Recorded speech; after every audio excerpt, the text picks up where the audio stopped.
Satan nous est montré dans les lieux célestes, ayant accès à Dieu. Dieu lance un défi à Satan. As-tu remarqué mon serviteur Job? Il n'y a personne comme lui sur la terre. Job 2:1, 2:3. Satan ricane et rétorque. Peau pour peau, tout ce que possède un homme, il le donne pour sa vie. Mais étant ta main touche à ses os et à sa chair, et je suis sûr qu'il te maudit en face.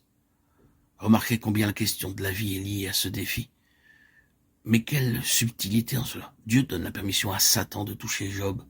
Il peut toucher son corps, toucher sa famille, ses biens, tout ce qu'il possède.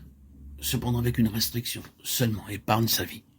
Ici encore, c'est la jalousie de Dieu pour la vie. Satan commence à agir et subtilement il oppresse et oppresse dans tous les domaines, par tous les moyens, cherchant à toucher la vie indirectement, parce que cela ne lui est pas permis directement.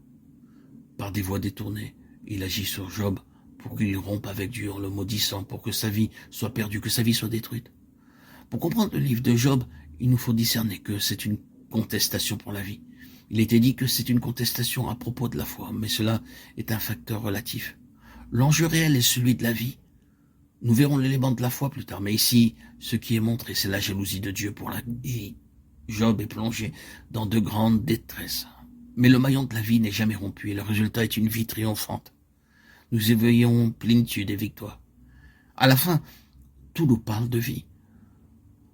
Nous sommes parfois tout près de nous effondrer sous la pression, les peines, les tensions et les épreuves.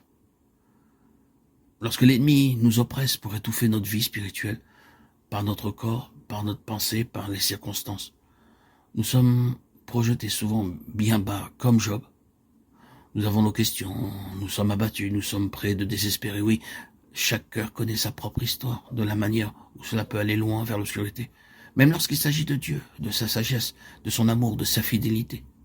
Mais parce que Dieu est jaloux en faveur de la vie et qu'il est le gardien de la vie, le gardien de la vie.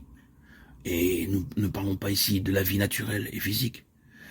Le résultat est toujours un élargissement par rapport à ce que nous avions auparavant. Nous émergeons toujours avec un accroissement. Dans une moindre mesure, c'est toujours Apocalypse 20, après chaque conflit. Prenons et pensons à l'histoire d'Israël et à son affranchissement de l'Égypte. Et encore une fois ici, tout est centré sur le problème de la vie et de la mort. Dieu conduit tout droit vers ce qui est le plus important. Le problème final de la vie et de la mort.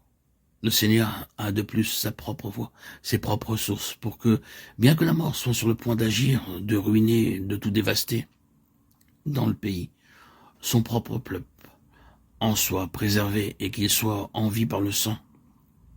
La vie des siens est placée sous sa propre sauvegarde. Il prend des mesures pour la vie des siens. Et si la vie des siens nécessite le châtiment d'une nation, quand bien même ce châtiment serait sévère, il prendra cette voie. Dieu ne regarde pas lorsqu'il s'agit de la vie de son peuple. Sa jalousie pour la vie est mise nettement en évidence par toutes ces choses.